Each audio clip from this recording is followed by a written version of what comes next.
Jusqu'à 1h sur Europe 1. Sophie Peters.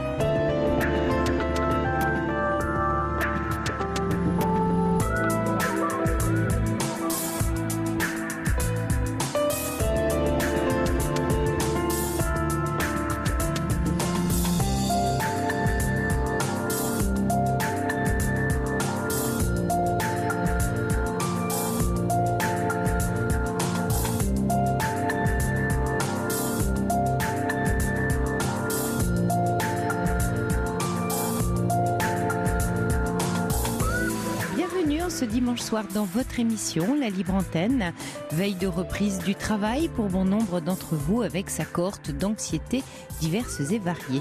Se pose souvent cette question qui nous taraude. Comment juger juste ? Dans cette entourmentée, il nous faut bien plus qu'une boussole, bien plus que des conseils avisés d'experts en tout genre. Quoi alors ?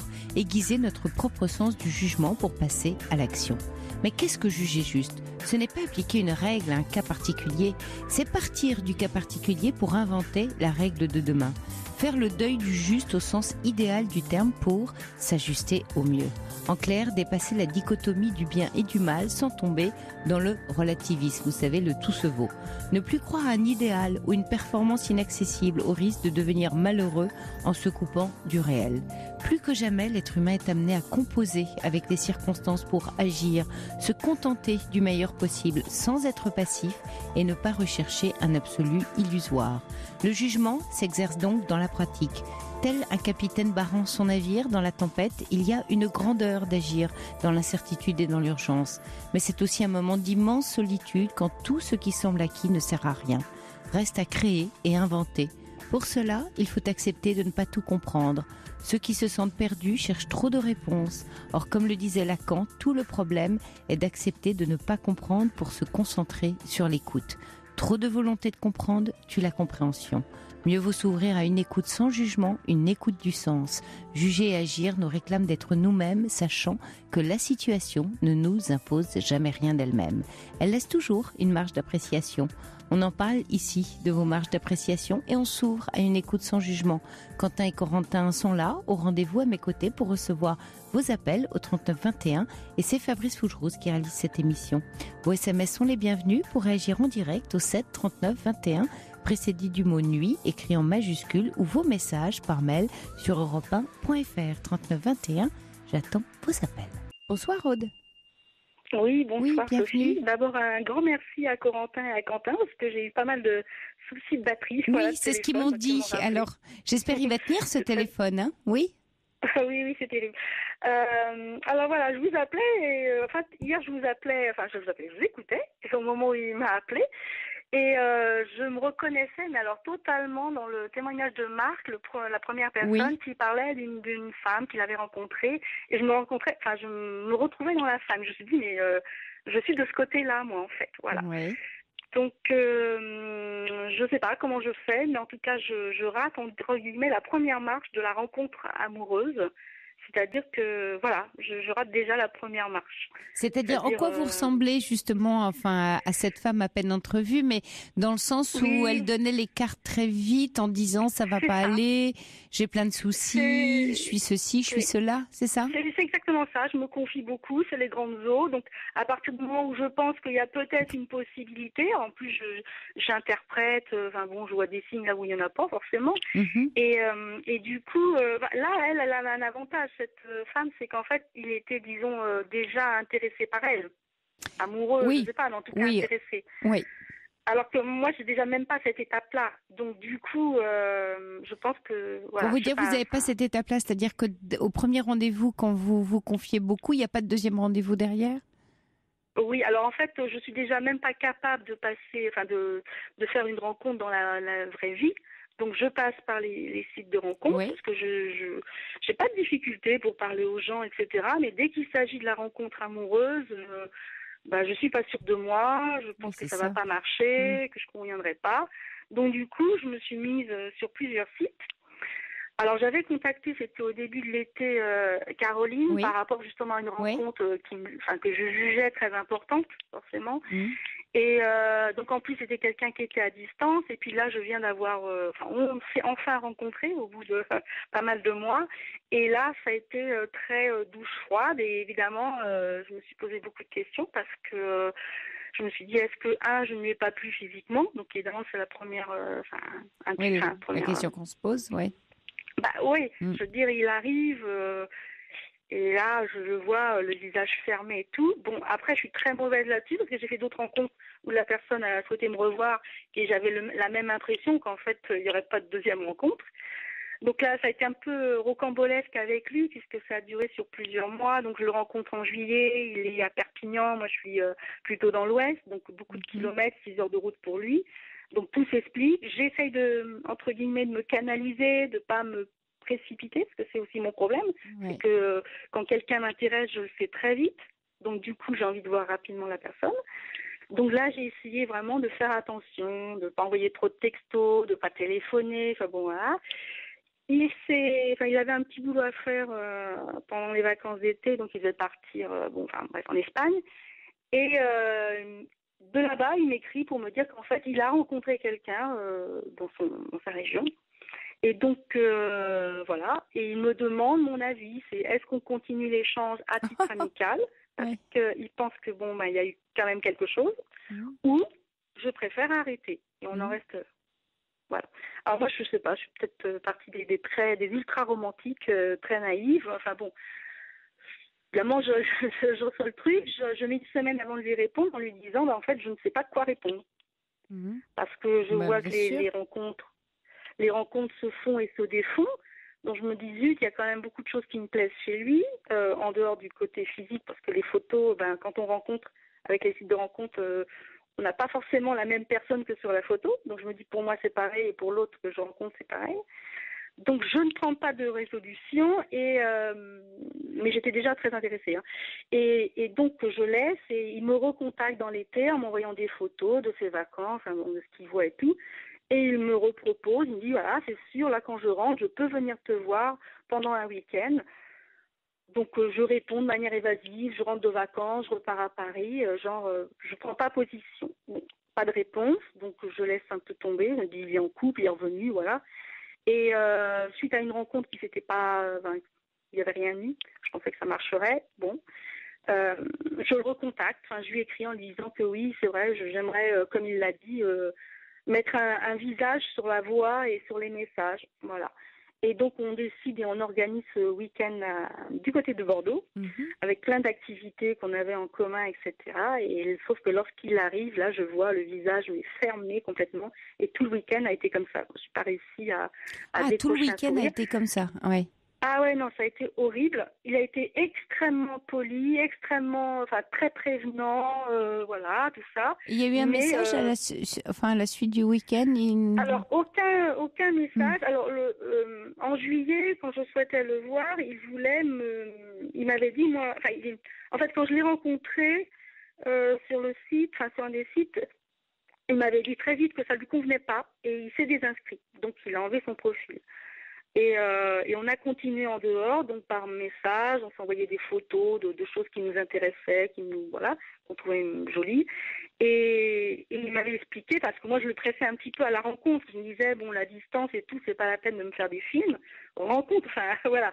Sous les conseils de Caroline, c'était rencontrons-nous. Et lui, du coup, ça lui a mis un peu de pression. Il m'a dit, oui, mais moi, ce que je veux, c'est une rencontre naturelle. Je veux pas avoir le sentiment de venir pour une rencontre amoureuse. Il me dit, je sais pas du tout. Et après, il m'annonce, en fait, je sais même pas à quoi tu ressembles parce que j'ai vu une fois ta photo, mais après, c'est passé, je me suis désinscrite et je n'ai plus ta photo. Donc voilà. Et donc, ce qui fait qu'évidemment, lui, quand il vient me voir là, il y a 3 semaines, je pense qu'a priori, il n'avait pas d'idée de moi physiquement, quoi. Voilà. Donc, je savais que c'était pas le jeu, mais je m'y attendais. Je pouvais ne pas me plaire. Oui, mais indépendamment, parce qu'il n'a pas l'air d'être, j'allais dire, branché là-dessus, ça n'a pas l'air d'être le principal. Vous dites que vous avez fait plein d'activités. Est-ce qu'au moins, il y avait, comme il a parlé de titre amical, est-ce qu'au moins, il y avait de l'amitié dans ce week-end est-ce que vous êtes depuis, c'était quand? C'était pas ce week-end-là, c'était... Non, c'était il y a 2 semaines, 2 week-ends avant. Et depuis, il a envoyé des messages, vous vous êtes parlé? moi, comme j'ai une tendance, toute ma famille me le dit, mes amis me le disent, c'est toujours négatif, tu vois toujours le mauvais côté des choses et tout.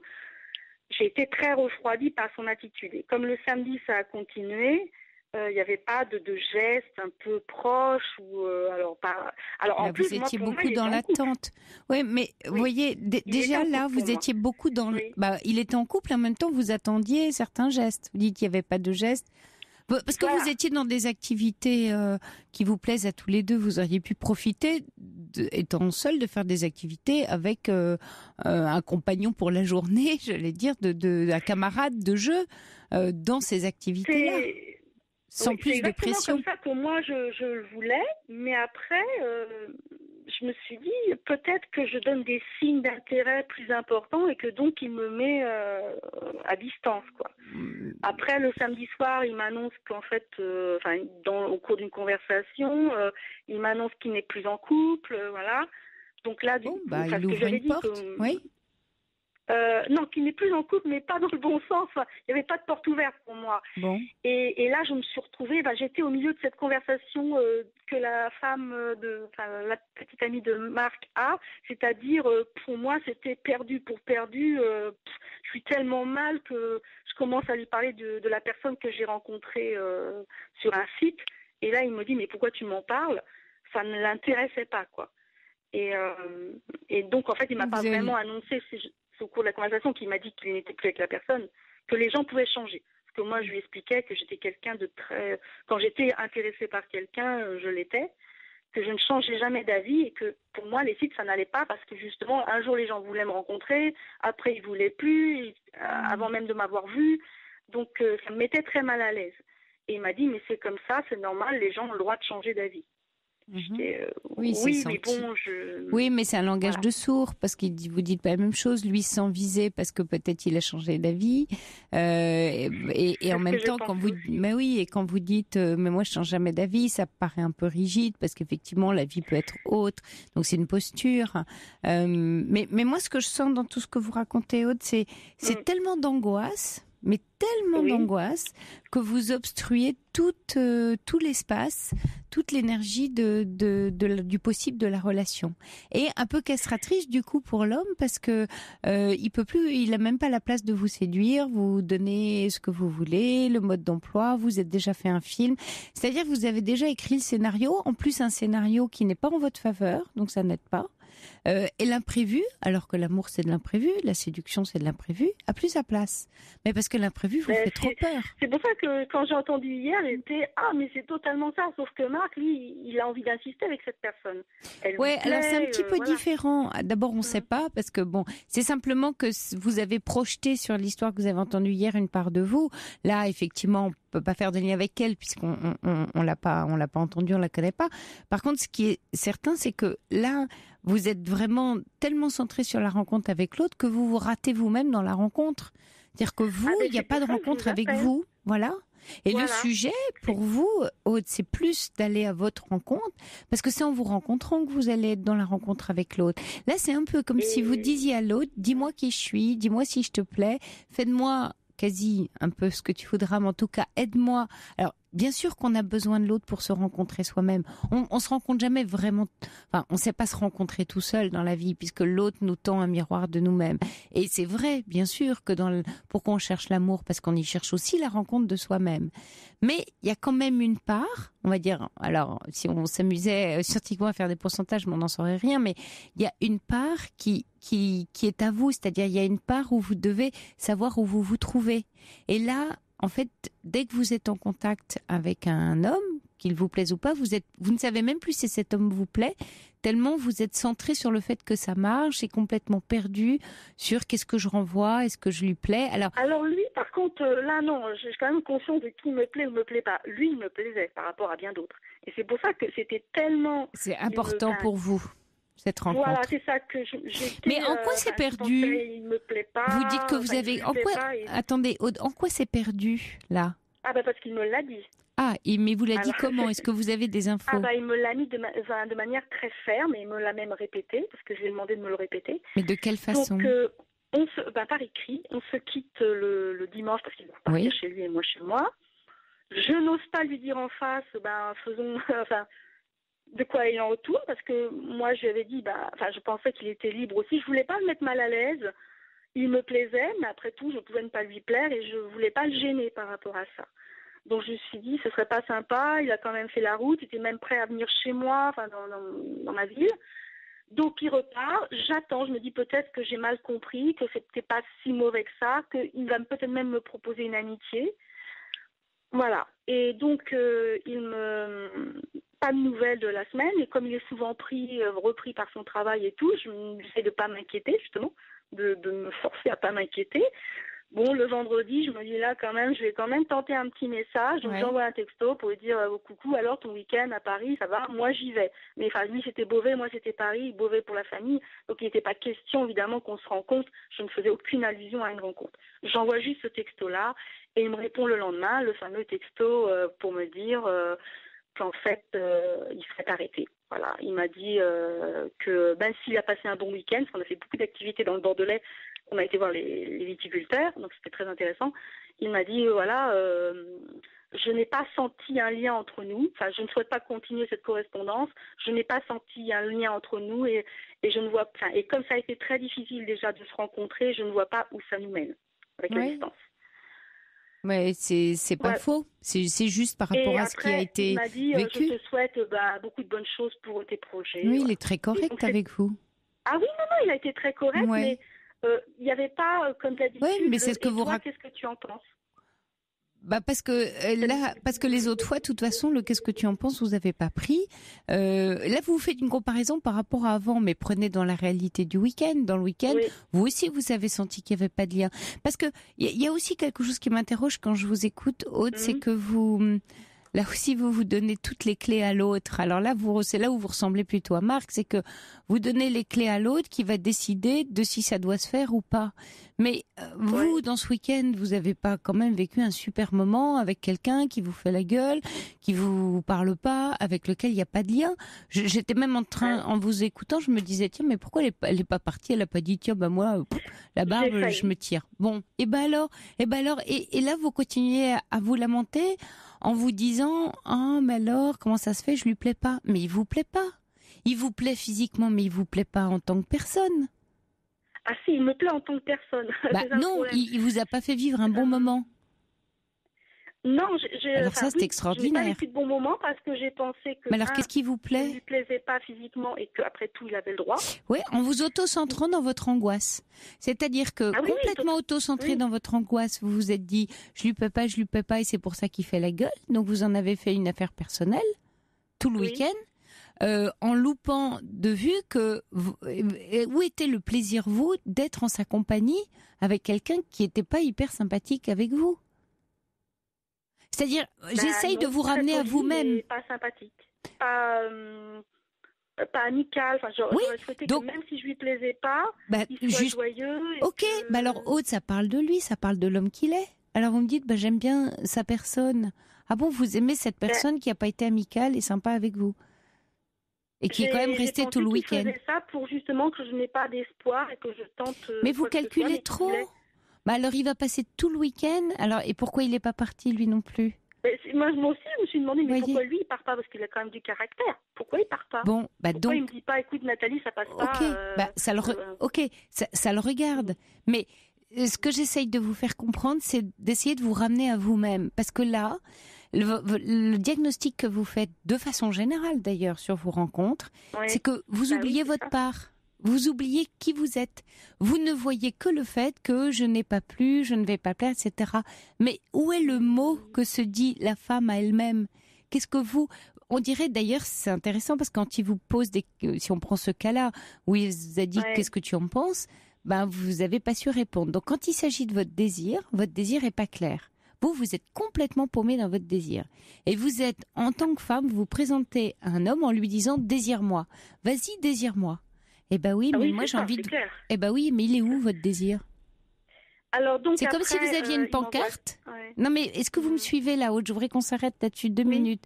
Parce que sinon vous repartez dans votre angoisse et puis dans toute l'histoire que vous déroulez. Je voudrais que vous soyez dans la conscience de ce qui se joue. C'est ça, parce que je me dis qu'il y a quelque chose qui se joue chez moi, que c'est pas l'autre. Parce qu'à un moment, il m'a dit on peut être bien avec l'autre que si on est bien déjà avec soi-même. Et c'est ce que je me dis, je dois pas être bien avec moi-même. Pas vraiment. Il vous a dit ça, il vous a fait un joli cadeau. Voilà le miroir, voilà typiquement, Aude, le miroir qui vous a tendu. Quand je vous dis on se découvre au travers de l'autre, il vous a envoyé ce message. C'est-à-dire qu'il a mis un miroir en face de vous pour vous dire, voilà, moi ce que je t'invite à faire, c'est à te rencontrer un peu plus, parce que je sens que là, il n'y a pas d'amitié entre toi et toi. Et du coup, je ne sais pas qui j'ai à faire. Parce que si vous, vous n'êtes pas dans la rencontre avec vous, l'autre, il ne peut pas vous voir. Il ne peut pas savoir. C'est pour ça que quand je vous parlais de votre désir, quand je vous dis votre désir n'est pas clair, c'est comme si je vous parlais de connaissance de vous. Vous ne savez pas où vous vous situez. Donc, il n'y a pas de contour. C'est pas une histoire de physique. C'est une histoire d'individu, de personne. Il y a Florence qui dit elle est dans la position de quelqu'un qui attend le résultat d'un entretien d'embauche.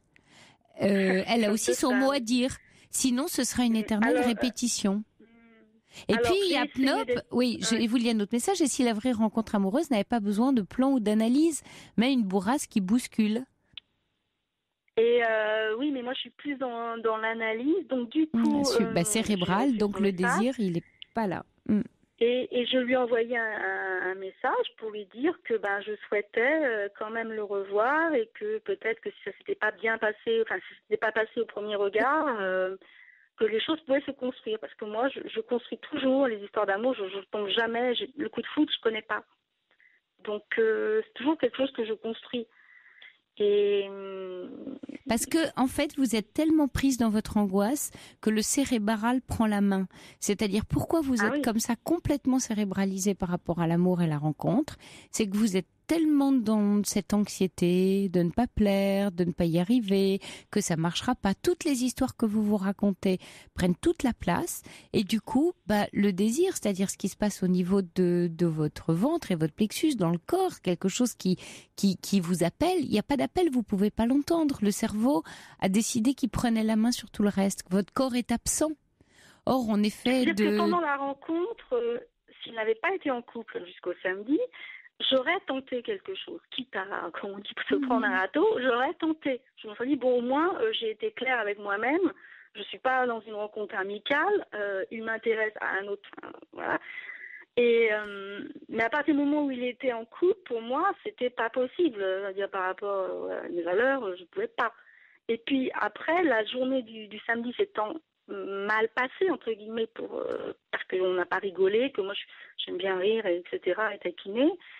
Et là, du coup, le dimanche, sachant qu'il partait l'après-midi, je me suis dit, ça vaut plus la peine de quoi que ce soit, quoi. Je me suis dit, ça va être déplacé. Il m'a tellement montré, il m'a tellement mise à distance tout le samedi que...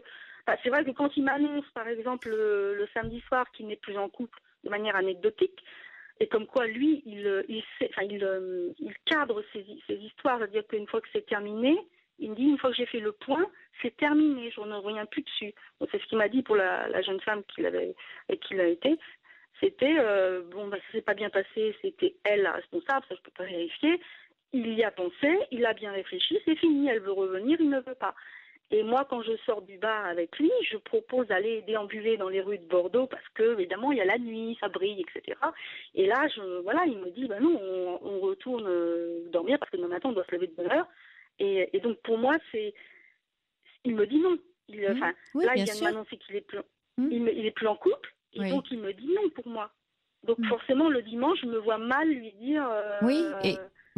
Et alors... Donc, vous êtes là en train de dire que... Je ne vous dis pas que le dimanche, vous auriez dû lui dire autre chose. Je suis en train d'essayer de vous attirer vers la conscience de qu'est-ce qui se joue chez vous quand vous êtes, que ce soit cette relation ou une autre, et quand vous êtes face ou dans le cadre d'une rencontre. Et ce qui se joue chez vous, c'est que le cérébral prend la main tellement, et vous n'écoutez pas votre désir, et donc vous n'êtes plus là, vous n'êtes plus dans le lien, parce que vous êtes là à faire les questions et les réponses. J'avais donc pensé... peut-être faire appel à un coach amoureux pour me dire que quand je rencontre quelqu'un qui a priori me plaît, où je sens que quelque chose me plaît chez cette personne, peut-être d'avoir quelqu'un qui justement m'aide à terme mes angoisses, je ne sais pas. Non, il n'y a pas quelqu'un qui va... Alors déjà, je ne sais pas si vous avez un peu exploré votre propre histoire, votre rapport à vos parents d'enfants, c'est quoi l'image du couple, qu'est-ce que vous avez vécu enfant, vos premières histoires d'amour. Il faudrait aller revisiter un peu votre histoire parce que vous êtes perdu en chemin. Donc il faudrait faire le petit pousset, à reprendre des petits cailloux, à essayer de comprendre où vous vous situez aujourd'hui par rapport à ça, pour essayer de savoir où vous êtes, où est caché votre désir, où vous l'avez enfoui, et que vous ne donniez plus comme ça les clés à quelqu'un, comme dit Sergio là. Voilà, vous êtes pas en solde, Aude.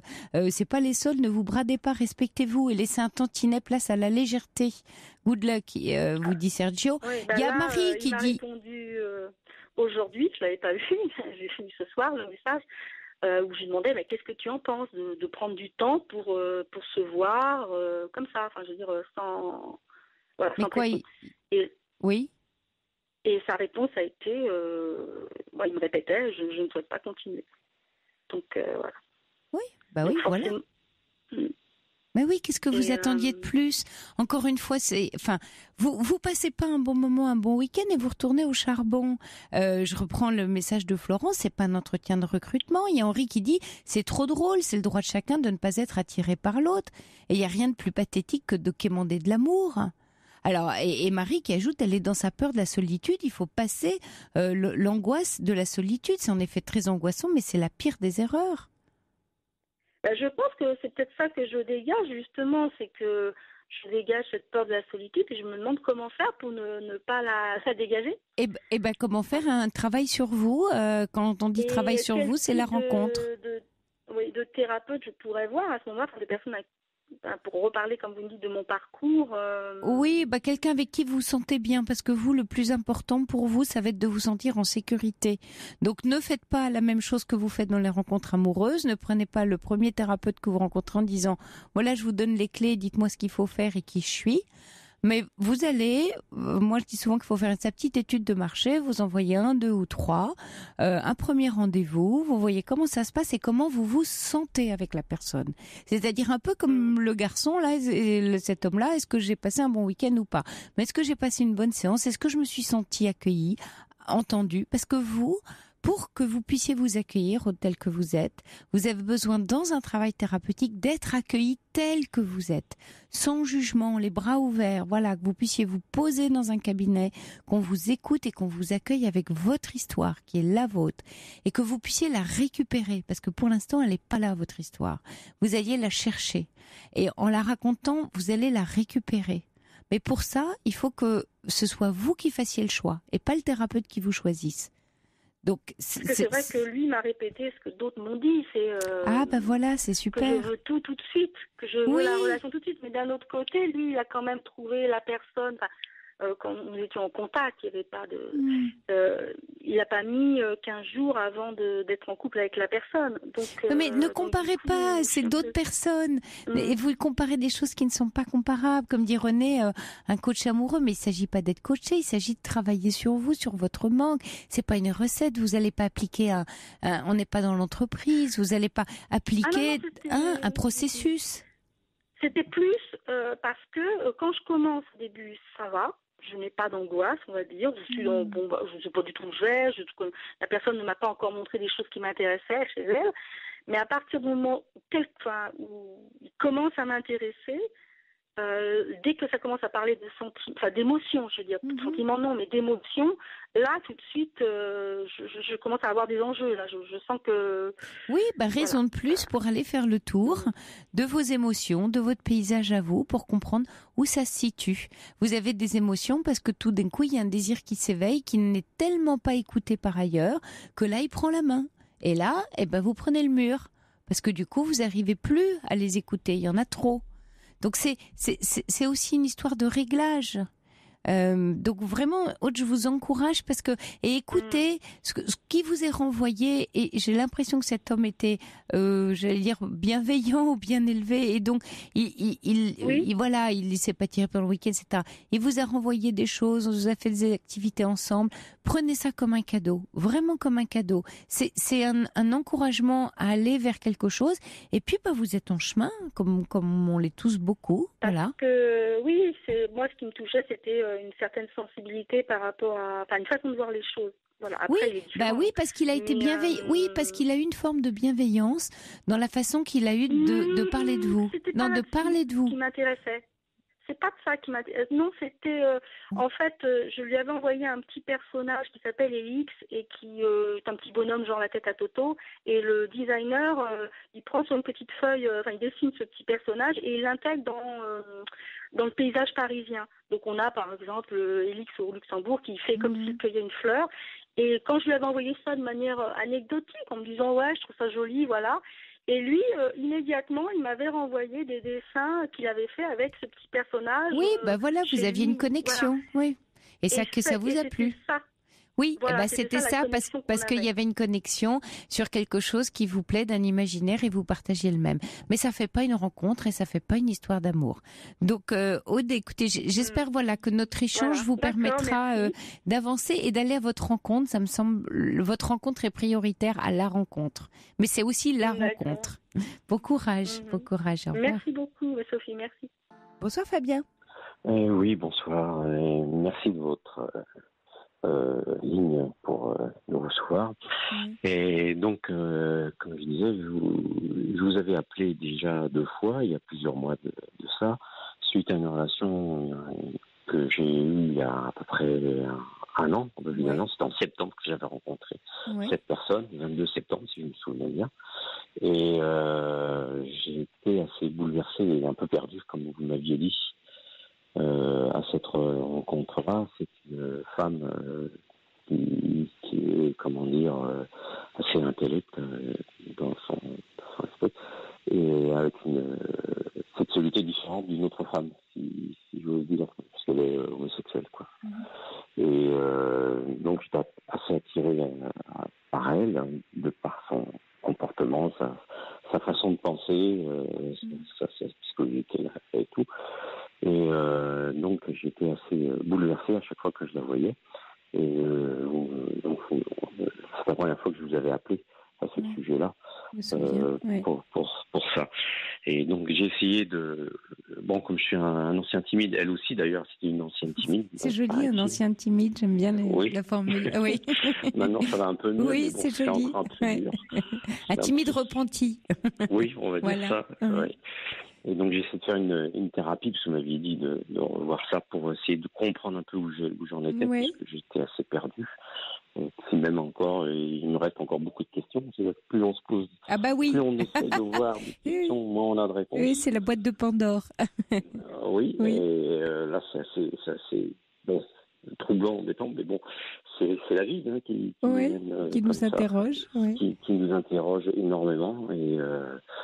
Et donc maintenant on se voit beaucoup moins.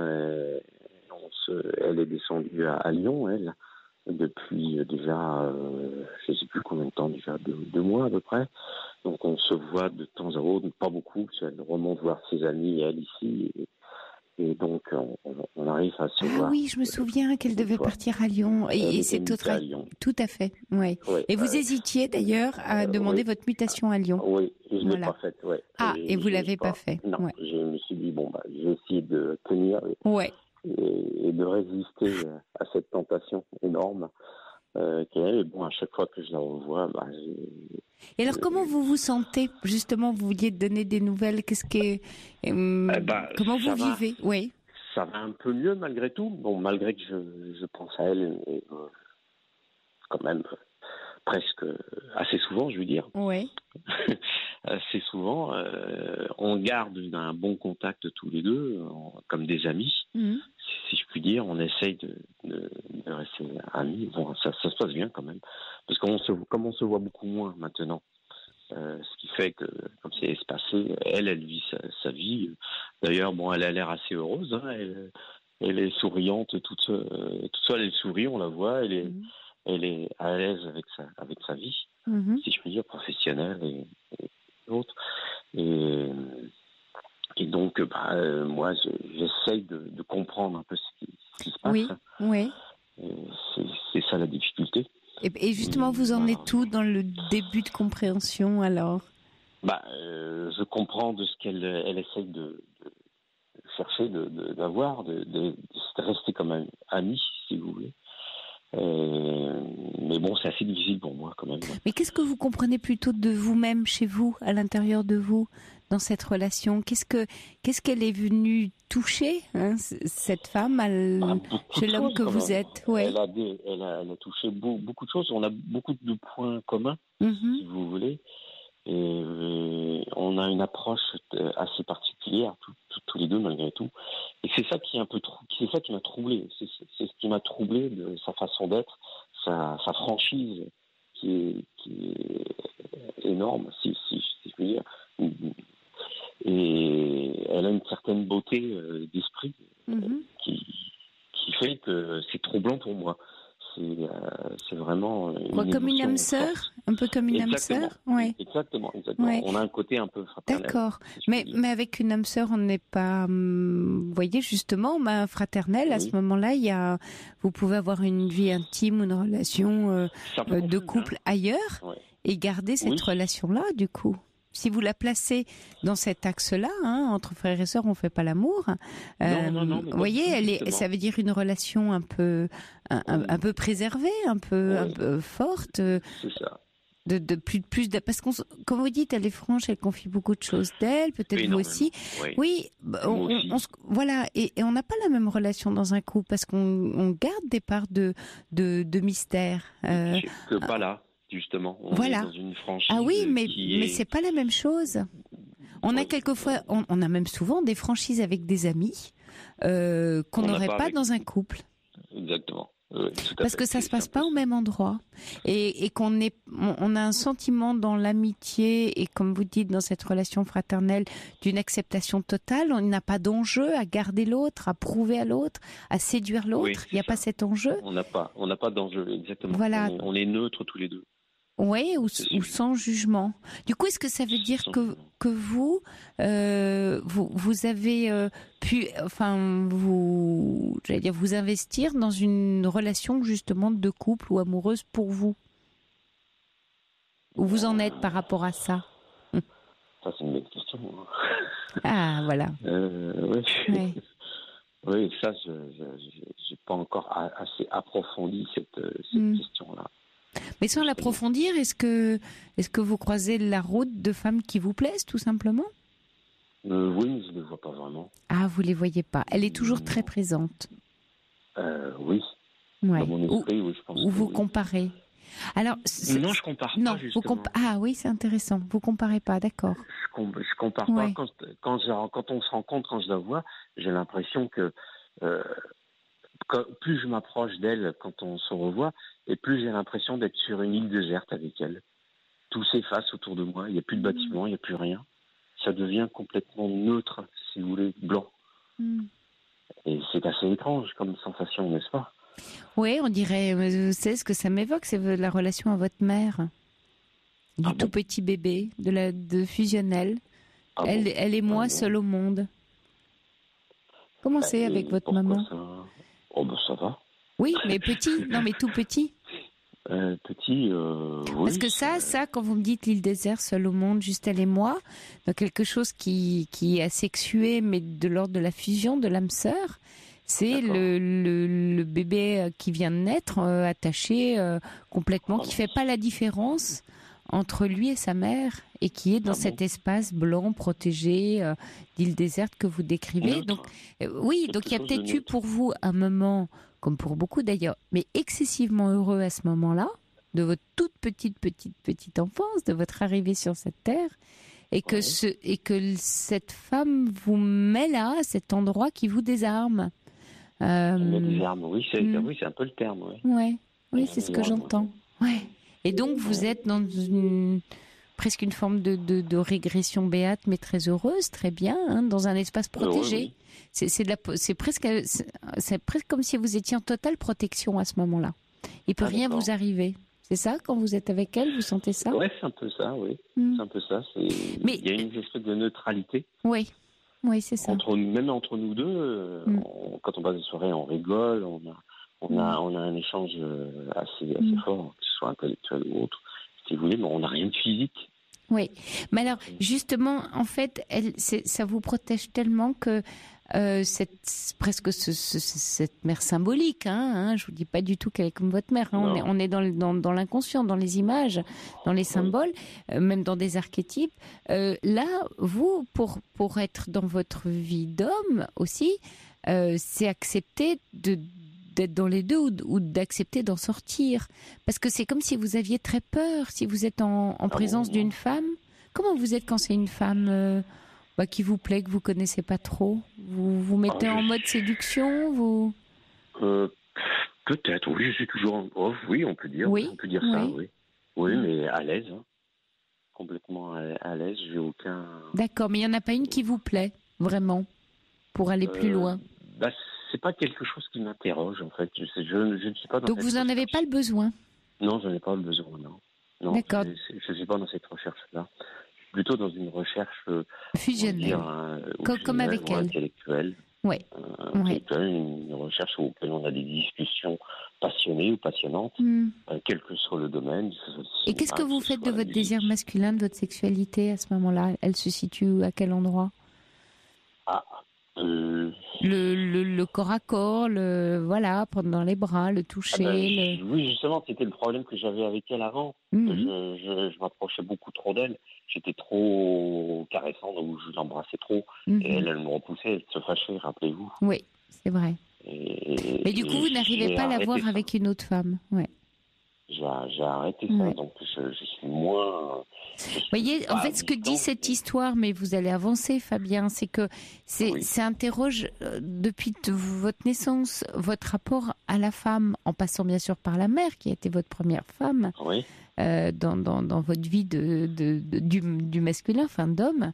Et en fait, cette relation vient vous rencontrer à cet endroit-là et vous invite, comme toute relation, surtout avec son départ à Lyon, à dire, voilà, tu as dans la vie la possibilité d'être à la fois en lien avec une femme comme ça, dans cette neutralité, cette bienveillance, ce non-jugement, cet espace protégé.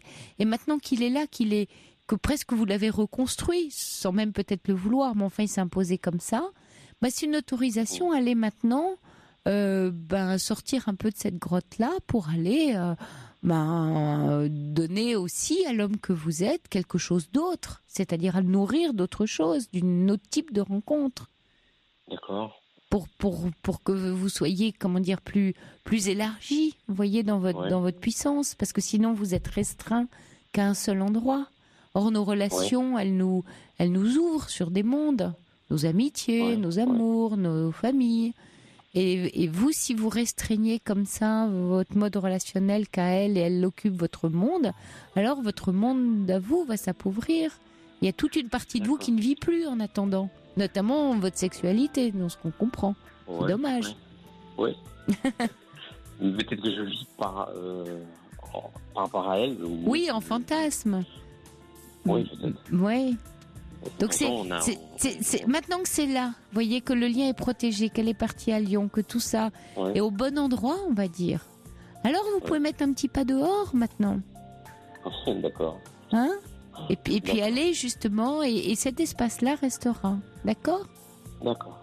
Parfait. Bon, joli chemin à vous, Fabien. Et belle exploration. Au revoir Fabien. Merci de nous avoir appelés. Jusqu'à 1h sur Europe 1. Sophie Peters.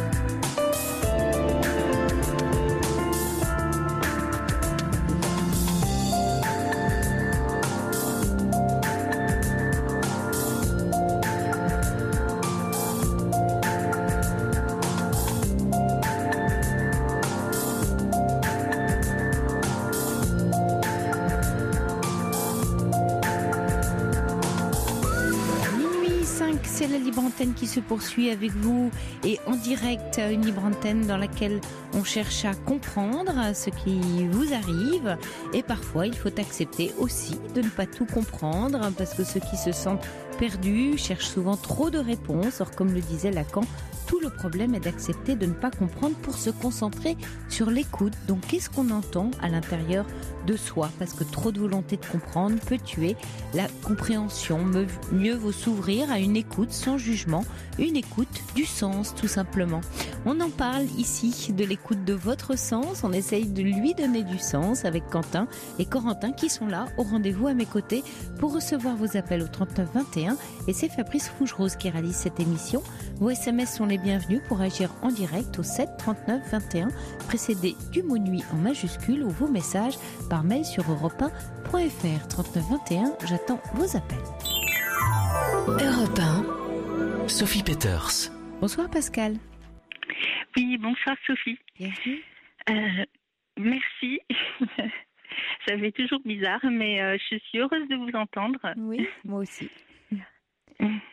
Moi, je vous appelais en fait pour avoir votre avis, un peu votre sentiment et puis celui de tous les auditeurs. Les auditeurs, oui.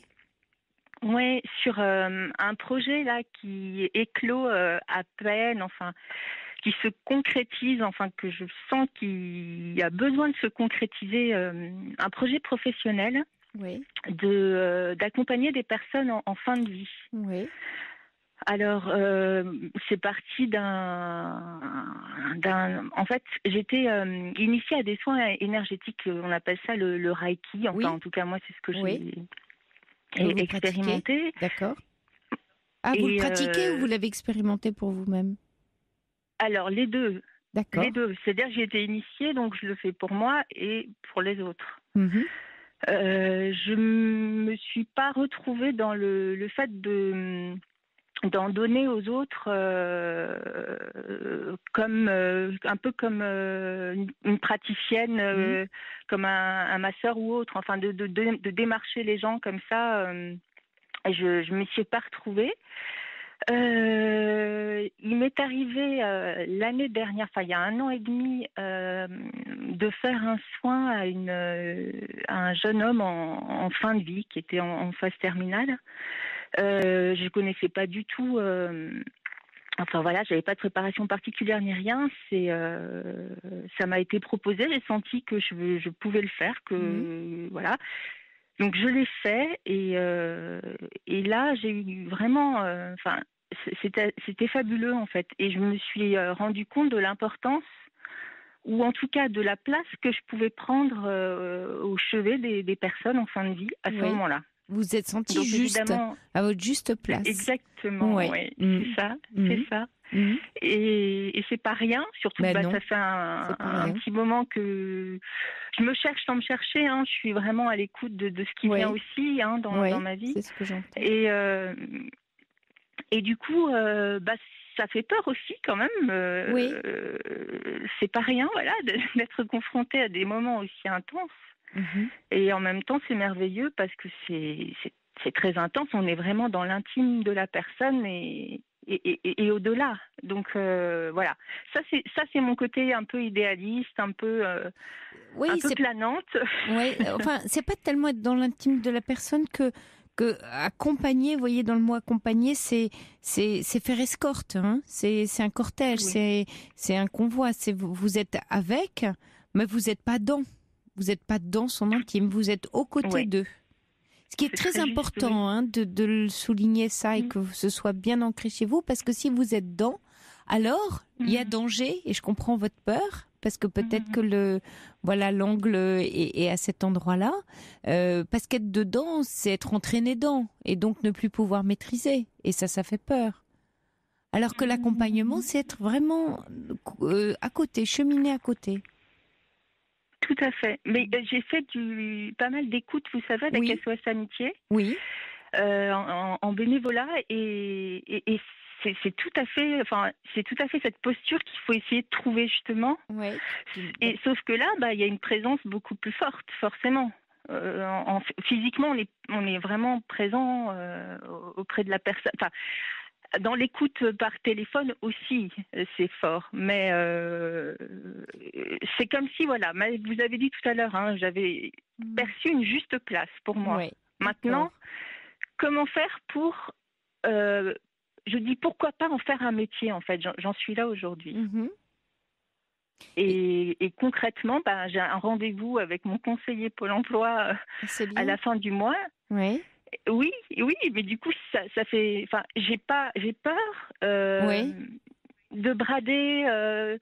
parce que j'ai été dans une rencontre des métiers et par rapport au service à la personne, ils m'ont dit qu'on allait certainement m'orienter vers des diplômes d'auxiliaire de vie. Et moi, pourquoi pas, hein, je suis vraiment ouverte à tout, mais j'aimerais ne pas perdre de vue ça, en fait. Vous voyez, ce sorte de rêve, d'idéal, de juste place. Et voilà, je voulais un peu avoir votre retour par rapport à... Oui, c'est pas un rêve ou un idéal, justement. C'est excessivement concret. S'il y a bien un endroit de la vie dans l'accompagnement qui est très très concret, c'est bien celui-là, c'est l'accompagnement en fait de vie, parce qu'on est de façon parfois brutale dans la réalité d'un être humain qui est sur son dernier espace-temps et espace de vie sur cette terre. Et donc, là, vous situez à ses côtés, à ce moment-là, vers un passage. Donc, on n'est pas dans quelque chose d'idéalisé, on est dans ce qui nous fait à tous peur, mais qui est essentiel pour avancer dans la vie, c'est de faire face à la mort. Et vous serez face à ça. À elle. C'est ça. Hein. Mais c'est important, enfin, et tous les philosophes ont beaucoup écrit là-dessus, qui est le fait d'arriver à se confronter à ça, c'est être dans la vie. C'est-à-dire que plus on est dans la capacité d'être à ses côtés, avec mais pas dans, hein, donc vraiment le avec à ses côtés, à ce moment-là, on est constamment dans la vie. Parce que la vie prend tout son sens à l'aune de la fin. Mais c'est ça, je crois qui m'a été renvoyé et qui est ce que vous avez senti. Énergie. Voilà, vous avez senti l'importance de vie ou de vivre à ce moment-là. Ouais.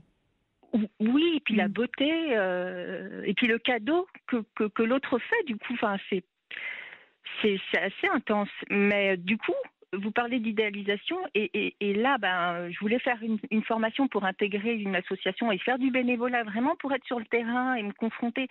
Mais ça s'est reporté à l'année prochaine. Et là, j'ai l'impression que la vie, elle me dit, prépare-toi, réfléchis, il y a un temps mort. Et je ne sais pas quoi en faire. Je sais qu'il faut que j'en fasse quelque chose. C'est intéressant, vous venez de dire il y a un temps mort. Oui. Oui. Et j'ai pas envie, parce que ça, je pense que c'est une erreur peut-être que j'ai beaucoup faite, de trop idéaliser. J'ai pas envie de louper le coche. Voilà. Cette fois-ci, j'ai pas envie de louper le coche, de concrétiser ce projet. Et qu'est-ce qui vous en empêche alors? C'est la peur. Oui. D'être confronté au réel, quoi, que le conseiller de Pôle emploi me dise, alors j'ai regardé, évidemment, alors j'ai pensé à AMP,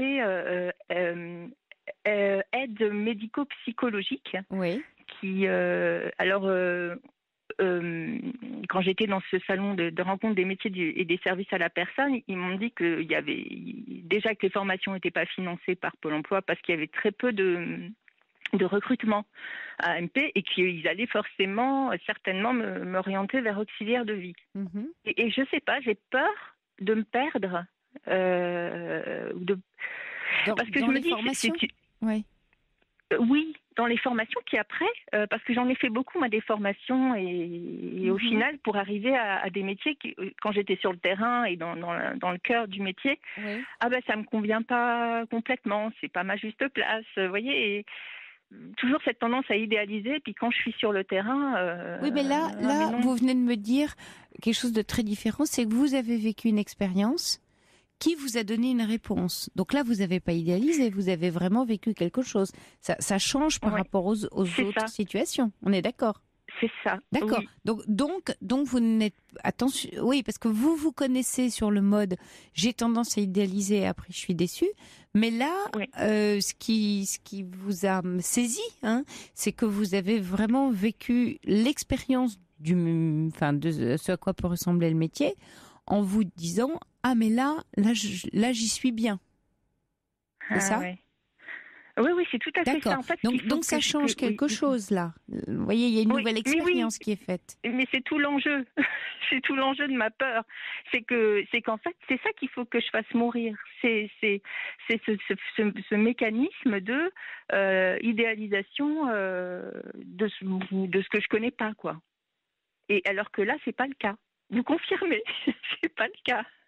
C'est pas le cas. Pour moi, vous n'êtes pas dans l'idéalisation. Par contre, vous êtes dans la peur de la juste place, ce qui paraît normal. Mais ça veut dire qu'à ce moment-là, ça va passer aussi par une formation. Parce que il y a un grand paradoxe dans l'accompagnement en soins palliatifs, c'est que vous venez avec votre envie de vivre et vous avez à accompagner quelqu'un qui sait qu'il va mourir et qu'il le veut. Donc le paradoxe, c'est de vouloir quelque chose à la place de l'autre. Or, vous êtes là sans projet. Vous n'êtes pas là pour le projet qu'ils vivent. Vous êtes là dans donc vous êtes au service de son projet à lui et pas du vôtre. Ouais, mais c'est très important ça. Et c'est sans doute l'ambiguïté, voire la difficulté. Vous voyez, parce que il y a une question existentielle qui va être soulevée par l'envie de vivre que vous portez en vous. Et puis la volonté de ne plus vivre de l'autre, parce qu'il n'en a plus la force, ou qu'il est arrivé au bout, ou que la maladie ne le permet plus. Mais moi, ce qui me ferait plus peur, c'est des personnes justement qui ne veulent pas mourir, mais qui vont vous voyez, qui sont arrivées à la fin, mais qui ne veulent pas. Mm-hmm. Oui, je comprends. Ça me fait peur. Oui. Et ça, par exemple, je me dis, je sais qu'il y a des formations, il y a tout ça, mais ça me ferait plus peur que la personne qui est prête. Oui, bien sûr. Oui. Et ça va venir effectivement vous chercher, vous, dans le fait de dire, je la comprends tellement, et je comprends que ça vous fasse peur, moi aussi j'ai envie pour elle, et donc de ne pas l'aider à être dans cette acceptation qu'elle va avoir besoin de faire ce travail avant de partir. Donc vous, ça va vous demander un travail important sur vous, ça va vous mobiliser beaucoup. Ouais. Mais j'allais dire, c'est très intéressant, essentiel, passionnant, humain, merveilleux. Moi, je vous conseille, vous avez lu les ouvrages de Marie de Henzel, qui a monté sous Mitterrand dans les années 80, qui lui avait confié la formation du premier centre de soins palliatifs. Qui est une thérapeute, une psychanalyste, et il lui avait confié la création du soin. Elle a écrit énormément d'ouvrages sur l'accompagnement en fin de vie. C'est Marie de et Henzel H-E-2-N-E-Z-E-L. Ah, ça a coupé, zut. Bon, ce qu'on va faire, c'est qu'on va faire un intermède, on va dire, musical, et on va essayer de retrouver Pascal, parce que manifestement son téléphone a coupé. Donc tout de suite, allez, un peu de musique. Et on a retrouvé Pascal. Sophie, je suis désolée. Oui, non, mais vous inquiétez pas. Voilà, on a géré, comme on dit. On s'est fait un petit intermède en musique, mais non, j'étais désolée, que ça coupe comme ça. Oui, je pensais à vous là justement pendant la musique, et je me disais, mais c'est pas vraiment un métier finalement, c'est plus une pratique, l'accompagnement en fin de vie, et c'est quelque chose sur lequel vous allez avancer en pratiquant. Donc ça peut pas être en soi, vous voyez, on n'apprend pas à ce métier-là, on pratique quelque chose, et puis c'est de l'ordre, vous savez, dans les rituels très anciens, même chamaniques, c'est de l'ordre du rituel de passage. Donc c'est ni religieux ni psychologique, c'est de l'ordre plus de la sagesse ancienne. C'est ce qui donne sens à la vie, c'est accompagner quelqu'un, c'est marcher à ses côtés en laissant libre de choisir son chemin et le rythme de son pas. Donc c'est se situer à côté. Oui, donc à la limite, ce que vous voulez dire, c'est que c'est peut-être ça qui me perturbe, c'est que je veux absolument faire un métier. Pourquoi je veux absolument faire un métier ? C'est peut-être que vous... Alors, oui, elle est formidable, votre question. C'est en fait, peut-être que vous n'avez... Et c'est pour ça que vous n'avez pas encore trouvé où être active. C'est que c'est pas le métier qui vous parle, vous. C'est une pratique. C'est sans doute pas un métier que vous cherchez à exercer. Ouais. C'est-à-dire que vous souhaitez peut-être plus vous situer dans quelque chose de l'ordre de la pratique. Alors bien sûr, on pourrait me dire que effectivement dans tout métier il y a une pratique, mais on n'est pas dans la technique d'un métier qui s'apprend, on est dans quelque chose qui va se vivre. Alors avec quelques fondamentaux de formation qui vont emprunter tant à la psychologie qu'à la fin de vie, à plein de disciplines, mais dans laquelle vous allez avancer constamment. Vous voyez, c'est pas un endroit où vous allez être, voilà, je sais faire ça et c'est donné d'emblée, non. Et c'est ceux que vous allez accompagner qui vont vous apprendre justement à pratiquer. Et c'est peut-être ça qui vous parle le mieux, Pascal. Oui, c'est ça. Oui, c'est tout à fait ça. Ouais. Alléluia. Alors, sans doute que ce serait intéressant d'aller regarder, vous tapez soins palliatifs sur Internet, vous avez l'organisme là, le Centre national des soins palliatifs et de la fin de vie. Vous pourriez demander, peut-être si vous avez le temps avant votre rendez-vous à Pôle emploi, de rencontrer quelqu'un ou faites des recherches sur Internet pour voir le profil des gens, comment ça se passe, qui fait quoi.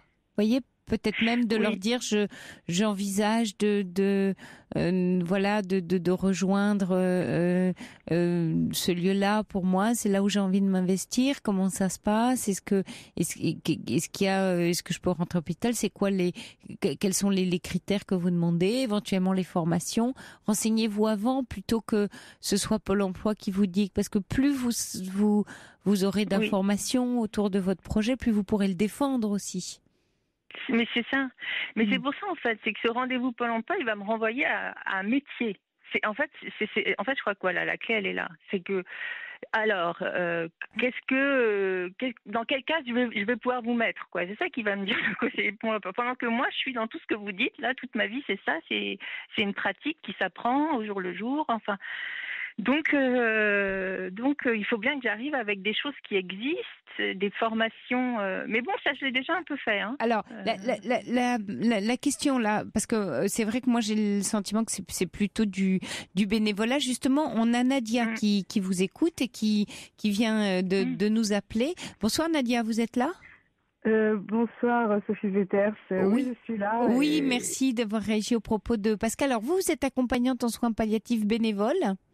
Exactement. Oui, et donc c'est toujours de l'ordre du bénévolat où il y a, comme le souhaite Pascal, quel conseil vous pourriez lui donner ? Alors, non. Déjà, je suis de formation auxiliaire de vie, donc c'est pour ça que je comprends, voilà. Très bien. Mais ça n'a rien à voir, hein. J'ai toujours voulu... mais bon, il y a quand même un lien. Ouais. Donc d'abord, je vais faire la part des choses. Je ne vais pas parler de mon métier.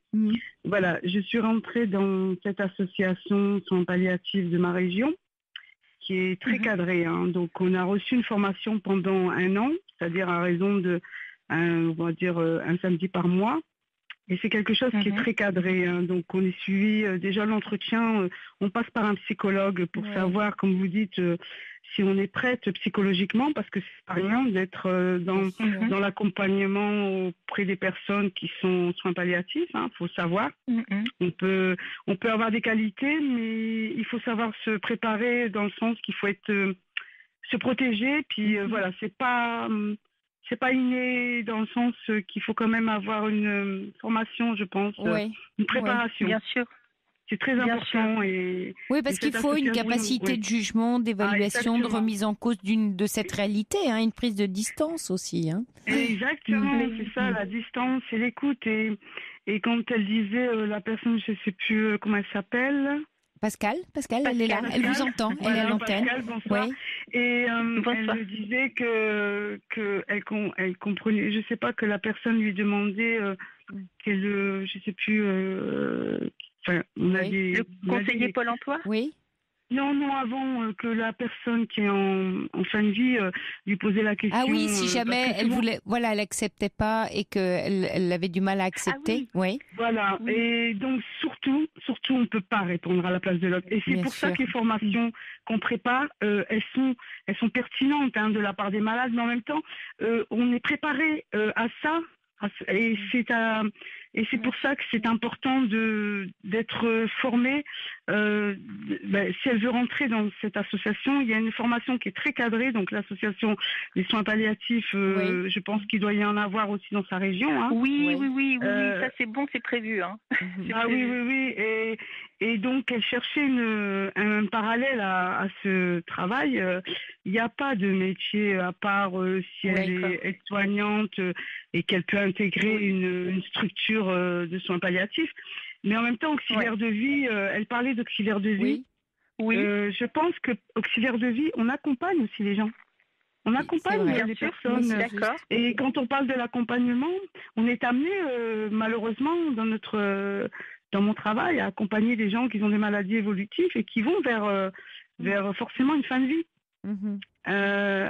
Et donc, c'est un beau métier. Et c'est aussi un métier qui peut nous préparer aussi, pour moi, c'est une continuité dans l'accompagnement en vie. C'est-à-dire que on accompagne, bien sûr dans la vie quotidienne, et aussi on les accompagne dans leur épreuve. Et donc, je veux dire, pour moi, c'est un accompagnement.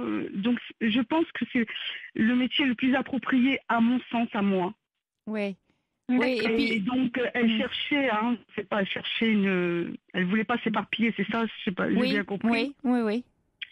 Et c'est vrai que après elle a, comme elle disait, AMP, aide médico-psychologique, c'est pas du tout pareil, c'est pas du tout dans le même.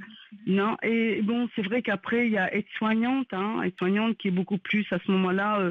Dans les hôpitaux, qu'elle peut éventuellement travailler auprès des personnes dans une structure de soins palliatifs si elle est dans sa région. Voilà. Oui, il y a Yvan qui dit. Il y a Yvan qui dit les soins palliatifs, les associations lâchent pas les gens sans formation auprès des personnes en fin de vie, bien sûr. Ah oui, bien sûr. Oui, surtout qu'il s'agit en fait de partir des préoccupations, des attentes, de chercher avec la personne ce dont elle a besoin pour franchir le passage qu'elle a à vivre. Donc, vous arrivez pas, vous voyez, en étant à la place d'eux ou en sachant pour l'autre. Ah non, je suis d'accord avec vous. Et ça demande aussi de se protéger elle et de protéger la personne. C'est important. Et ne pas être dans trop l'émotionnel, parce que ça peut nous renvoyer à notre propre histoire. Et comme quand on est recruté, quand on rentre dans le bénévolat, on passe par une psychologue qui nous demande bien et qui nous essaye de nous comprendre le pourquoi on veut faire ça. Et bien sûr, elle nous explique bien qu'il ne faut pas réparer un deuil, il ne faut pas être dans le deuil pendant la période. Il y a un an, je crois on ne doit pas être pendant 2 ans dans une période de deuil, de rupture, parce qu'on peut être fragilisé. Bien sûr, oui, c'est juste. Voilà, c'est intéressant. Et Nadia, vous avez fait justement un travail sur vous. Enfin, vous avez... j'ai fait un travail déjà sur moi, j'en fais toujours. Mais déjà le fait d'avoir appris, d'être dans ce métier, ça m'a beaucoup aidé. Ah, ça c'est intéressant. C'est-à-dire, Eh ben, déjà, auxiliaire de vie, on est dans le faire, tandis que l'accompagnante en soins palliatifs, on est dans l'être. Dans la présence, dans l'être. Plus dans l'être. Oui, dans la présence de l'autre. Ouais. Voilà, c'est ça. Donc, il fallait faire la nuance, de ne pas être trop dans le faire, mais dans le fait d'être à l'écoute et dans l'être. Et donc, moi, je me suis préparée, on ne se prépare pas vraiment, mais... mon métier m'a appris à justement à prendre la juste distance, donc ça m'a beaucoup aidé. Et ça fait longtemps que vous le faites, accompagnante en soins palliatifs? Oui. Ça va faire ma 2e année, oui. Et donc c'est sûr que je vais pas vous dire qu'on accompagne forcément les gens en leur tendant la main en disant qu'ils vont mourir. Moi, ça m'est arrivé que je rends visite à une personne et que il y a des on va dire, il y a des accompagnants bénévoles qui accompagnent des gens depuis 2 ans, hein.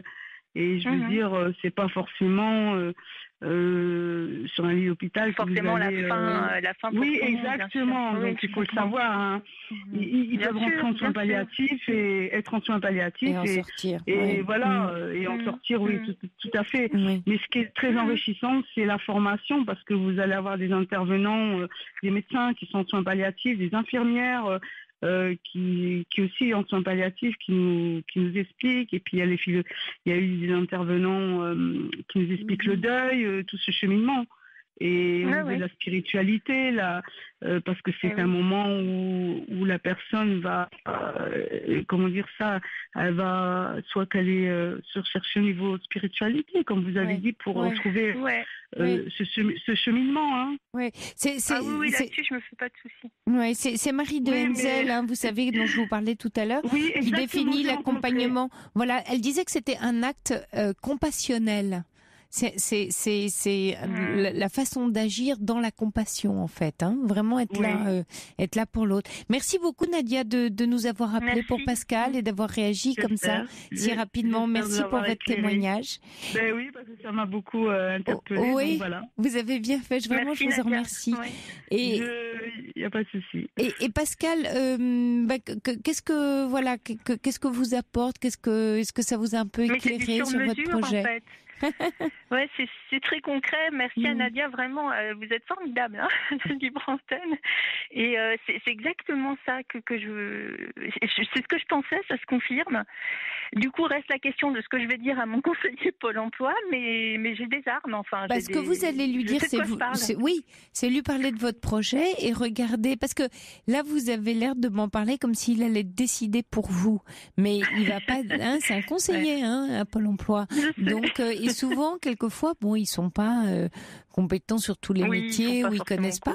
Donc, plus vous allez à venir avec des informations que vous serez allé chercher sur le métier, sur auxiliaire de vie, sur aussi ce que vous a dit Nadia, plus vous allez tenir la route par rapport au conseiller qui va du coup devenir un partenaire pour vous et peut-être vous aider à réaliser votre projet. Parce que souvent, c'est vrai qu'ils aiment bien quand quelqu'un n'attend pas tous d'eux, mais viennent déjà avec des débuts de réponse. Vous nous tiendrez au courant. C'est quand votre rendez-vous, Pascal? C'est le 27 décembre. Ah, entre Noël et le jour de l'an. Bon. Oui, ça, peu importe. Mais si, c'est bien, non? Parce que changement d'année. C'est un moment important. Changement d'année. On termine un cycle, vous allez en ouvrir un autre. C'est pour ça que je dis, c'est bien. C'est le bon moment. Et puis, en fait, ce temps-là qui reste, je vais l'utiliser, comme vous disiez, à me rapprocher plus de personnes, comme disait Nadia, des aides-soignantes, de ceux qui sont dans des structures de soins palliatifs.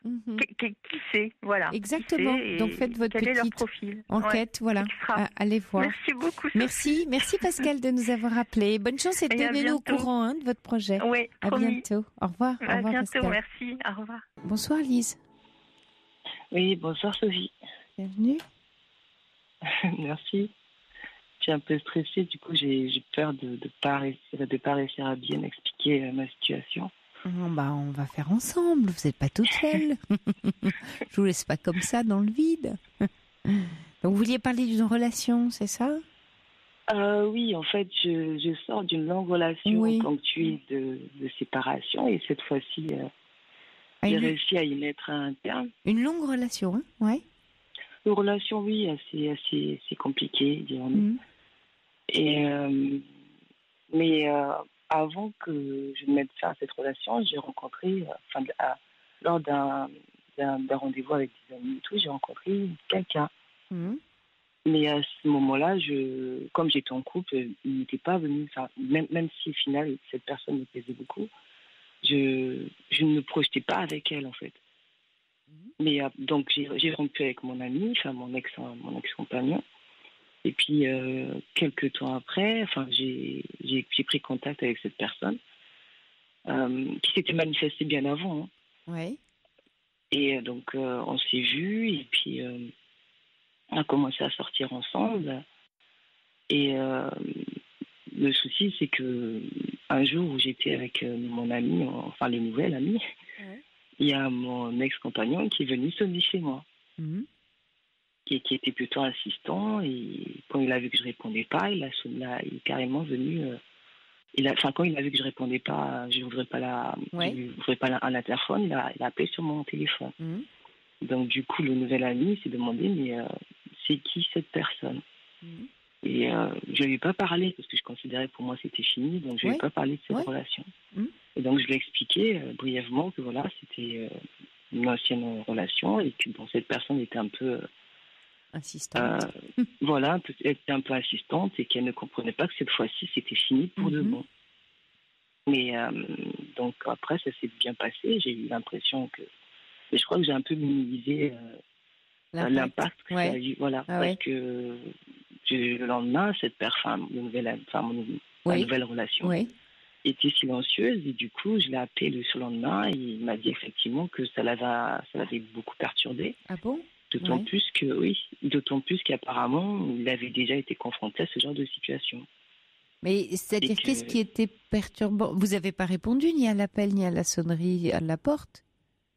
Si, j'ai dû à un moment répondre au téléphone. Répondre, mais pour dire... D'accord, mais pour dire à cette personne... De vous laisser tranquille. Voilà, de me laisser tranquille. Voilà, d'accord. Et en quoi, vous voyez, ça le perturbe? Qu'est-ce que vous pensez ou qu'est-ce que vous savez qu'il s'est dit à ce moment-là? Qu'est-ce qu'il s'est dit? Justement, à ce moment-là, il m'a questionné justement sur cette relation. Il m'a dit, mais est-ce que c'est vraiment fini? Parce que j'ai déjà été confrontée à ce genre de situation. Ah, voilà, il a peur que ça recommence. Voilà, c'est exactement ce qu'il m'a dit. Il m'a dit, moi, je veux pas, que j'aime commencer mes relations, sachant que que le terrain est libre. Voilà, c'est fini. Oui, d'accord. Et je lui ai dit, mais c'est fini pour moi. Pour moi, c'est fini. Mais le truc, c'est que, le problème, c'est que mon ex-compagnon était venu récupérer ses affaires. Or, je lui avais déjà dit, il n'y a pas de souci, je veux bien te rendre tes affaires, mais tu ne viens pas sonner comme ça chez moi. D'accord. Tu appelles et puis je te rends tes affaires, il n'y a pas de souci. Je comprends bien. Et donc, lui, il n'a pas compris justement l'insistance de ce dernier.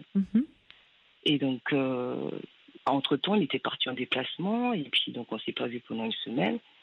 Et à la fin de la semaine, il est revenu. La semaine d'après, il est revenu. On ne s'est pas beaucoup parlé cette semaine-là non plus. Parce que je savais qu'il était fatigué, donc je voulais le laisser se reposer tranquillement. Voilà. Et donc, 2 jours avant le week-end, je l'ai appelé pour voir ce qu'on faisait. Et on avait commencé à faire des projets pour le week-end. Et voilà. Et puis, donc, on devait donc se voir le lendemain. Et moi, j'avais des choses à faire. Vous savez, comme toutes les femmes, qu'on a envie de voir son amoureux, on a envie de se préparer, etc. Et donc, j'avais prévu des choses l'après-midi et tout. Donc, ce qui est assez ironique, c'est que lui, il avait des choses à faire également au centre-ville. Et on s'est croisés au moment où moi, j'avais mes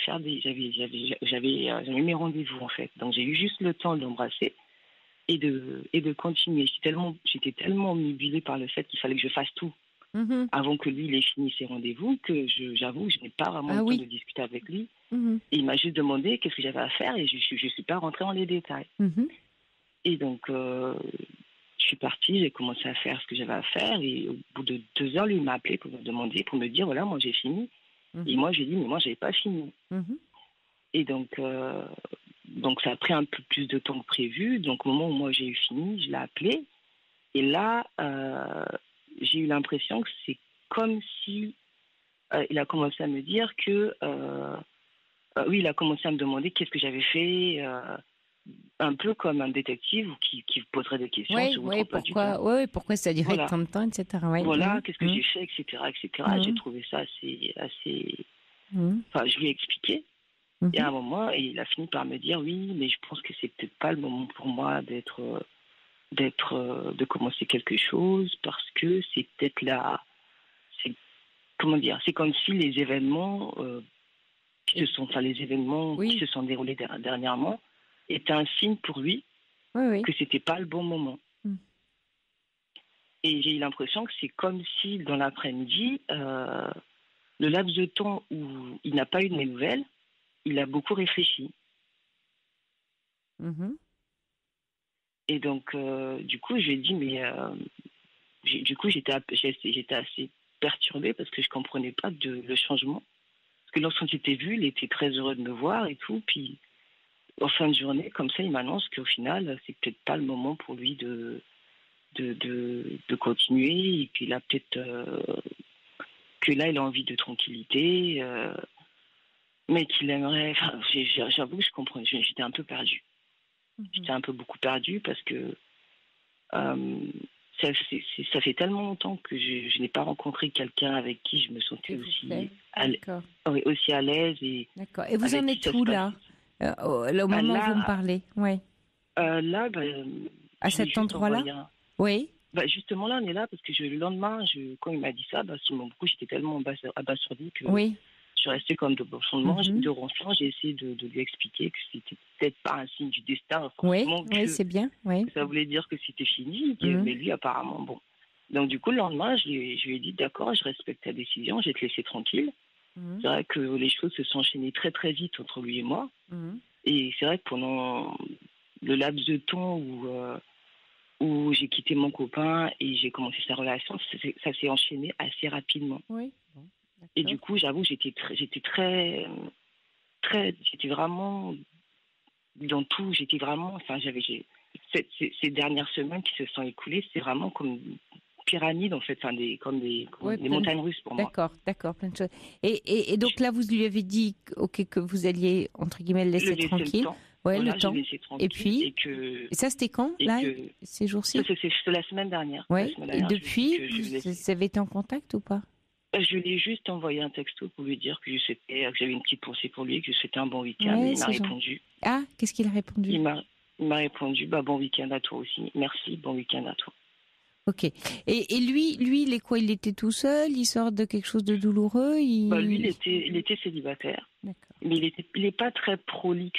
Il n'était pas très prolixe concernant ça. Alors, ce qu'il y a, c'est que Lise, en fait, pour un peu vous expliquer dans quoi il se situe, lui, en fait, avec une accumulation d'événements qu'il a interprétés, enfin qu'il a perçus.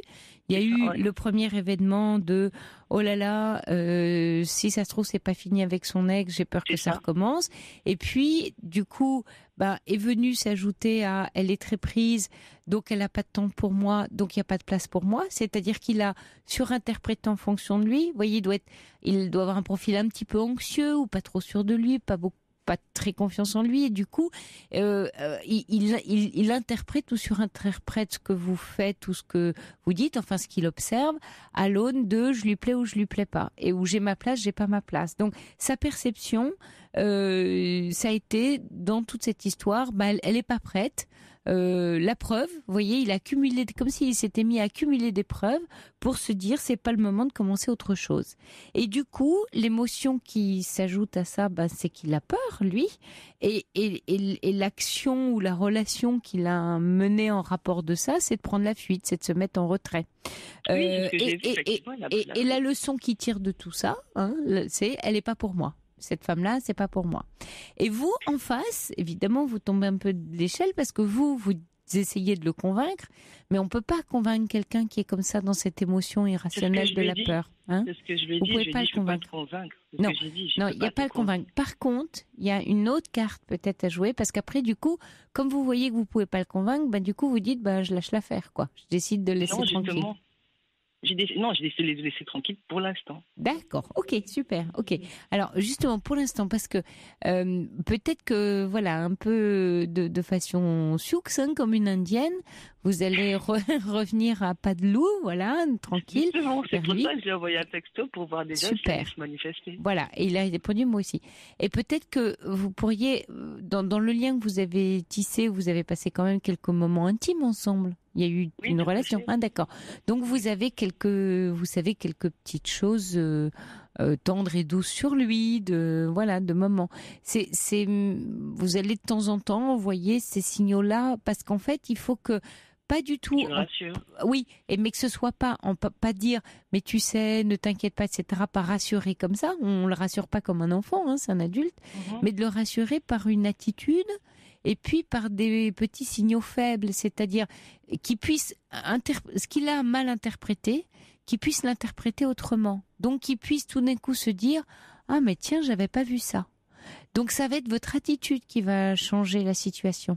c'est pas tant. C'est-à-dire comment Justement, mon problème, c'est comment je dois me comporter avec lui, parce que je sais que je ne dois pas y aller avec des gros sabots. Oui, voilà. Vraiment l'indienne, là. Je sois subtil, voilà, que je sois subtil avec lui. Ouais. Mais je ne sais pas. Alors, comment l'attitude, faire, ça va être. Qui est très, oui, qui est comment?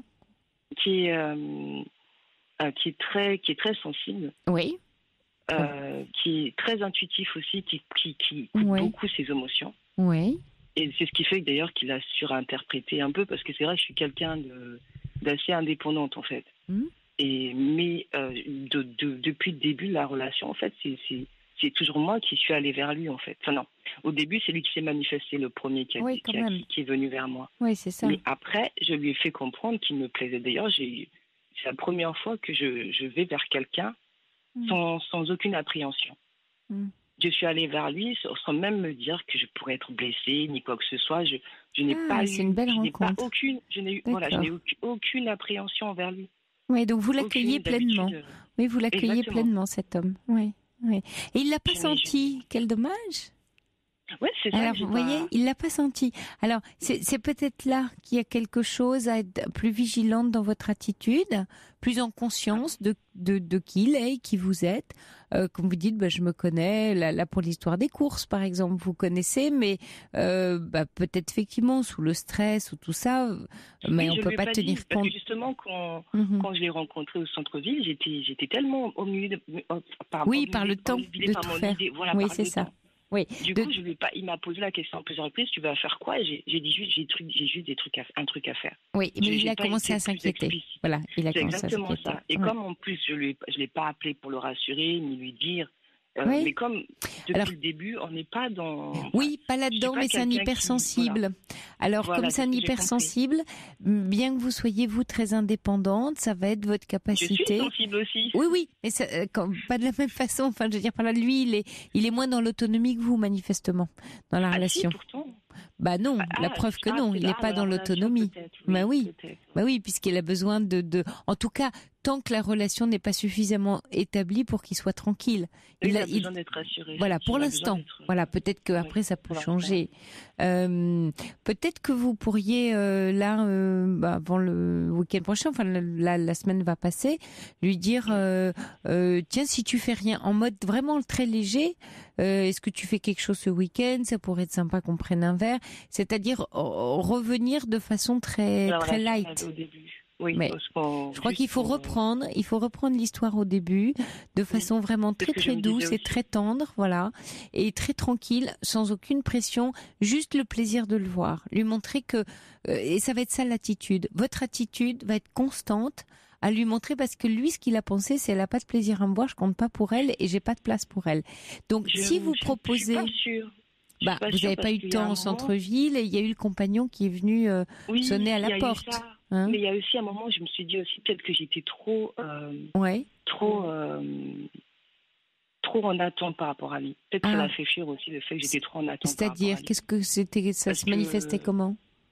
Mais ça, c'est peut-être que je me dis après. Oui, mais qu'est-ce que vous voyez là-dedans quand vous dites j'étais trop en attente à quoi?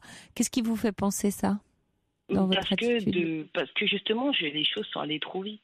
Enfin, de mon point de vue, et même du sien, j'ai l'impression que les choses sont allées tellement vite, parce que, comme je l'ai dit, j'ai quitté mon compagnon. Oui, peut-être vite, mais vite quand c'est une évidence comme celle que vous racontez là. Voilà, quelquefois ça va vite parce que c'est évident. Donc prenez pas j'allais dire, vous n'êtes pas martel en tête là-dessus. Par contre, moi ce qui m'interroge, c'est quand vous dites, j'ai l'impression que j'étais trop dans l'attente. Qu'est-ce qui vous fait penser ça? Parce que je voulais que les choses aillent. C'est pas que je voulais que les choses aillent vite, mais je me suis rendu compte que j'étais vraiment trop en attente parce que quand on s'est vu, il était en déplacement et j'étais tellement patiente de le voir que je comptais pas quasiment les heures, j'arrivais pas à dormir, etc. Oui, mais est-ce qu'il a su ça? Est-ce que lui, ah bah voilà. Voilà, mais ça c'est à vous, Lise. Oui, ça c'est moi effectivement qui. Oui, mais ça c'est pas. J'ai l'impression effectivement. Ah oui, la question, si vous aviez été trop dans l'attente, vous auriez mis la pression par message, quand est-ce qu'on se voit, etc. Ça aurait été ça. Ah non, au contraire, je l'ai laissé tranquille. Super. Bon, bah que vous soyez, vous étiez amoureuse, quoi. Voilà, vous n'êtes pas trop dans l'attente. C'est pour ça que j'ai pas compris pourquoi. C'est pour ça que je comprends pas. Oui, ça vous fait souffrir du coup. Bah oui. Voilà. C'est triste. Bien sûr. Mais en même temps, je me dis que c'est pas possible que ça ne puisse pas marcher. Oui, et puis c'est dommage parce que. Oui, puis il a raté quelque chose parce que lui n'a pas senti dans votre expression, vous l'avez bien caché en tout cas, mais à quel point vous étiez là pour lui. Et en fait, c'est ça qu'il a besoin de sentir. Donc, quand je parle d'attitude, ça va être en termes de présence, alors pas être lourde, mais vraiment l'indienne, pas léger, de revenir vers lui pour voir, pour tester un peu si il accepte de changer son regard, parce que ça va être une preuve que vous avez du temps pour lui, que vous avez envie de passer du temps avec lui, que votre emploi du temps lui laisse un endroit. Ça, c'est important souvent dans les débuts d'une rencontre. Savoir est-ce qu'elle a la place pour moi. Mais c'est paradoxal parce que c'est moi qui lui ai dit qu'on se voit justement l'après-midi. C'est même moi qui lui ai demandé le lendemain qu'on se voit également. Et qu'est-ce qu'il a dit à ce moment-là? Il avait déjà dit non? Non, au contraire, il était content. Ah, d'accord. Oui. On faisait même des projets. Oui, mais on n'arrive pas à comprendre qu'il puisse se dire que je n'ai juste parce que j'ai. Ah, mais mais c'est très irrationnel et très lié au fait que. Mais c'est vrai. Il a dû très certainement, je sais pas, il vous a dit qu'il avait vécu autre chose avant. Il a fait un lien. Oui, effectivement. Oui. Aussi bien de son côté que de l'autre côté. Il a fait un lien avec une histoire passée où il a trouvé une ressemblance de situation et il s'est dit aïe, ça recommence. Et ça, c'est malheureux. Je lui ai dit je ne suis pas ta relation passée. Donc il me dit oui, mais peut-être que ça peut changer d'avis. Tu peux changer d'avis. Ah voilà, il a peur. Tu peux changer d'avis. Alors, si jamais, Lise, vous arrivez à renouer justement un rendez-vous dans le week-end et que la discussion redémarre un peu légère, de glisser par moment, voyez, des petites phrases qui laissent à penser que vous n'êtes pas celle que lui il a cru à un moment donné. C'est ça qui va le rassurer. C'est votre constance, c'est votre attitude, c'est dans la façon de vous exprimer envers lui qui va pouvoir petit à petit le rassurer. Et puis peut-être lui parler de confiance, c'est que si vous avancez d'un pas, en admettant, et je vous le souhaite, que tout se passe bien, peut-être le week-end prochain ensemble, et que vous passez la nuit ensemble. Si c'est pas trop tôt. Voilà. Non, c'est battre le fer pendant qu'il est chaud là. Non. Mais là, à ce moment-là, parlez-lui de la confiance. Dis-lui à quelles conditions, quelles sont les conditions pour toi. Je sens que tu as du mal à faire confiance, et je peux l'accepter, le comprendre, parce que tu as sans doute vécu autre chose avant.